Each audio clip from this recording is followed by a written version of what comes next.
টিলা ও বনভূমি কেটে ঘরবাড়ি এবং স্থাপনা নির্মাণ করায় হুমকির মুখে সিলেটের প্রকৃতি ও জীববৈচিত্র্য।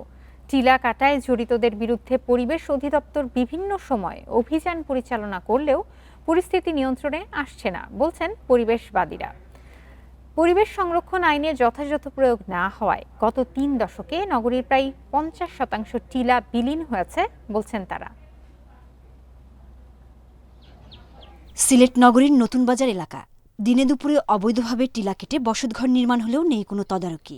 গোলাপগঞ্জ, বিয়ানীবাজার, জৈন্তাপুর সহ অন্যান্য উপজেলাতেও একইভাবে বিলীন হচ্ছে টিলা ও বনভূমি। আবাসন, বাণিজ্যিক প্রতিষ্ঠান সহ বিভিন্ন স্থাপনা নির্মাণের জন্য কয়েক যুগ ধরে চলছে নির্বিচারে টিলা কাটা। মাঝে মাঝে প্রশাসনের অভিযানে সাময়িক বন্ধ হলেও কিছুদিন পরেই আবার শুরু হয় অবৈধ কার্যক্রম। তারা মহল অনেক বড়, তারা সিন্ডিকেট অনেক বেশি।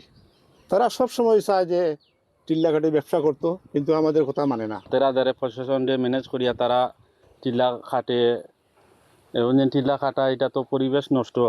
পরিবেশবাদীরা বলছেন গেল ৩ দশকে নগরীর প্রায় ৫০% টিলা হারিয়ে গেছে। আইন থাকলেও প্রভাবশালীদের বিরুদ্ধে কঠোরভাবে প্রয়োগ না হয় বেপরোয়া তারা।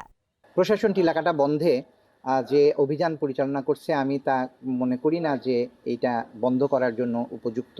তারা এই ক্ষেত্রে খুবই ঢিলেঢালা আচরণ করছে এবং এই ক্ষেত্রে অনেকটা তারা প্রশ্ন করলে বলা হয় যে আমাদের লোকবলের অভাব।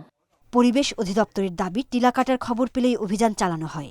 অপরাধীদের বিরুদ্ধে জরিমানা, মামলাসহ আইনি ব্যবস্থা নেওয়া হচ্ছে। 13টা উপজেলায় কার্যের জন্য আমার মাত্র 2 জন অফিসার আছে।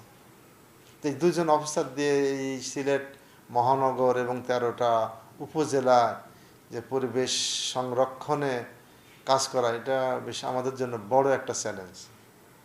এর জন্য আমরা পূর্ণ এফোর্ট দিয়ে আমাদের এই কার্যক্রমটা আমরা সম্পাদন করতে পারছি না।